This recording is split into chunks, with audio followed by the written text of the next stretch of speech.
Hey everyone, this is April, and welcome back to this new episode of My Solo Chronicles. And today we get to listen to one of my really good friends who I had the pleasure of meeting years ago when I lived in London for a little bit. And I thought that I was a free spirit. She tops me tenfold. Or we might be neck and neck. I'm not for sure. But I hope that as you listen to her and listen to her why of why she does things solo, I hope that it inspires you. Regardless to whether it's travel or just going to different events or just treating yourself and taking yourself out to lunch. Why do you choose to do solo outings? I feel like when you choose or decide to go traveling abroad or just somewhere else nearby, there must be a part of you that yearns for a sense of autonomy, freedom, or some personal reasons or desire to be somewhere different. So I feel like it's very personal. It can't be arranged in a way, or negotiated with the other person. Of course, if you have a very good friend. But I feel like sometimes it just doesn't work for me if I really, really want to go somewhere. I tend to feel sorry for my, not partner, but anyone who's been with me, for example, going to see exhibitions or, arranging time to meet up at some point.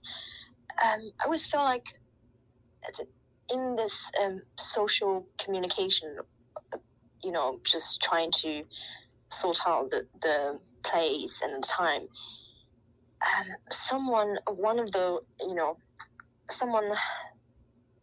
there's too much compromise, I guess, and then effort just trying to get to this point. So I feel like traveling alone is very liberating, and something like the film Nomad Land. I'm not quite sure, but something like just the idea of being a nomad or a gypsy, just being alone. Of course, gypsy travels in a group, but I like the idea. I could just be very spontaneous and just have this idea, and then I could just go to that place without asking for anybody or waiting for that person to come along with me. Maybe there is a sense of potential rejection there, and I found it's time wasting just to just to arrange a time to go to this desired place I want to be. So in the end I just felt like, nah, it's fine, I'll just go alone, even though I probably have some level of social anxiety. But I think when I go traveling, I've learned to tune in to myself, just very very comfortable with myself, and I could just so immerse within the surroundings, and I could absorb so many new things or details I could probably would have been missed if I'm traveling with someone else, because you could get so caught up in conversations rather than proper taking a look of things. So I like that. Just feel like sometimes I could be invisible, just me, and then strangers, no one's going to interrupt me, just my little world. And yeah, it's just really nice feeling for me. After your very first solo experience, what changed inside of you that made you want to continue to venture out and discover things on your own? When I was little, I remember we had lots of school trips, so mainly me and my classmates. But then the first solo trip I did was, I think, when I was 18 or 19, something like that. Just when I'm, like turning 18, like kind of like an adult. My parents would kind of feel, okay, it's time for you to, to let me go and spread my wings. And I actually signed up for this language course in the UK, somewhere not in London, actually somewhere in the south, I think, in Bournemouth. And I signed up for this language course program. which is actually very helpful because they offer you like accommodation for a young traveler like me. I had no idea. I had never been to the UK back then, and that was my first time actually traveling abroad, and especially a foreign language country as well, because my native language is Mandarin Chinese, and my English wasn't that good back then. But then I'm glad there was this holding environment and safe environment for me to actually attend a language courses at this language school, and then I could stay with a local family, and I got to meet some people on the course. It was great, and then in my spare time, I could actually wander around the beach, or doing lots of things. Just being alone. But then I do remember at the end of the trip, I managed to travel alone by myself in London before I actually took off at the airport. So really, I found it very how to say, it's definitely adventurous for me. And I remember when I returned after this trip, I just felt like, yes, I think I want to go back to the UK again, probably live a bit longer, which I am now, and I did. I've been looking for almost 8 years, I think. So it did definitely leave a mark to my experience, whether it's personal or experiential in different levels. It was just great experience with so many new experiences. It's just a new world to me. Yeah. So, DQ, you're definitely a traveler. You love to just experience new things. Y'all, I cannot even begin to tell you when she came to the US and she literally, by Amtrak, went from California to New York, I think Boston, then back to the West Coast, San Francisco, and then back to California. So, like I said, she's a free spirit. But what scares you, and why do you still continue to do like solo travel? Well, the first thing that came to my mind is definitely personal safety, because I'm a female traveler and I do look younger than I am my actual age, and also, before traveling to a destination, I would usually do some basic research online, and sometimes there aren't any very reassuring things, about female solo travelers. For example, India and on Morocco, some places there are some behaviors which is not perceived as welcoming or pleasant. For example, like catfishing, all those things, violence, aggression, potential, pocket. What do you call that thing? The people stealing money from you. Pickpocket. Pickpockets.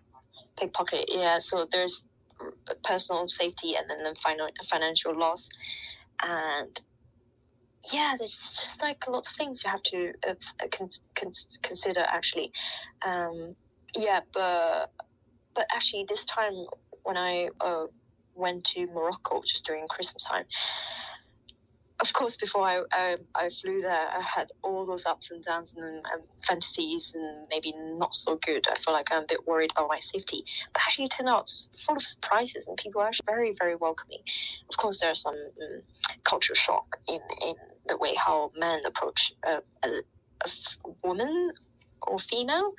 But in general, I think it was actually it turned out great, actually, or I was lucky.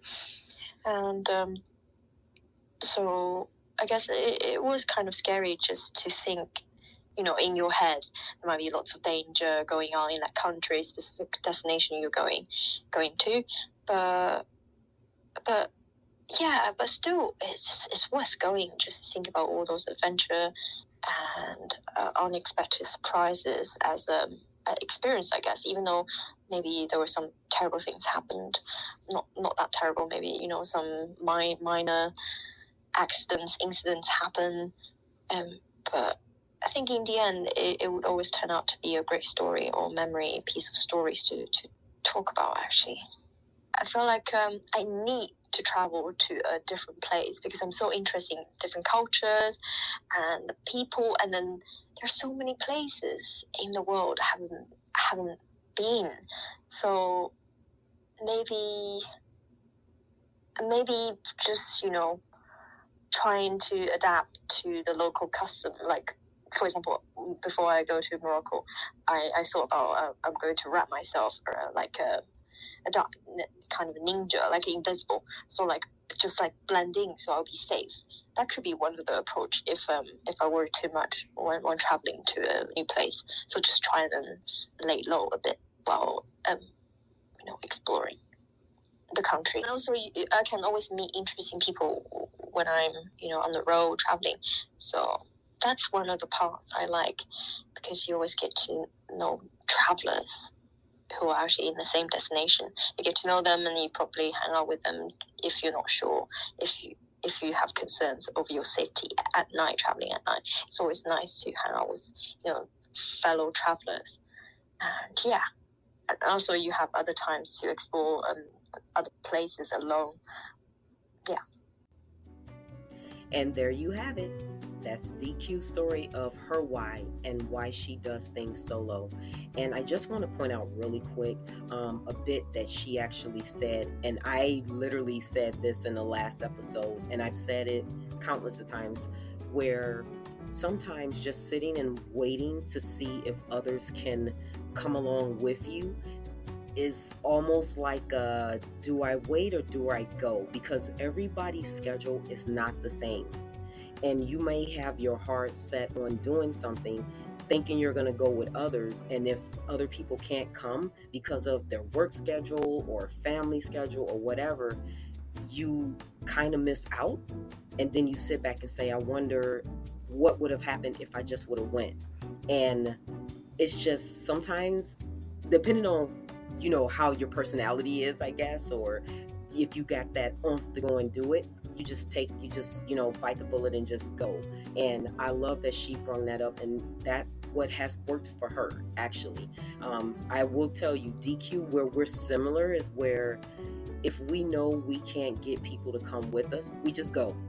You know what? We just do it. We don't wait around, nothing like that. It's like, I'll catch you guys on the next go around. Maybe we can do something else. So I hope that you really enjoyed just her why of why she travels solo, because she travels a lot. As she stated, she just went to Morocco by herself around Christmas time. She's done France. I think she went to Germany as well. And it's just like, this girl, whenever she sets her mind to traveling somewhere, she's gonna do it. And I love her. As I said, she's a free spirit. So yeah, so I hope that listening to her inspires you to just get out there and go take that first step, or take that 10th or 15th step, and just get out there and just live your life. Live it to the fullest. And as I always say, my moonbeams, have a great rest of the day, and I will talk to you soon.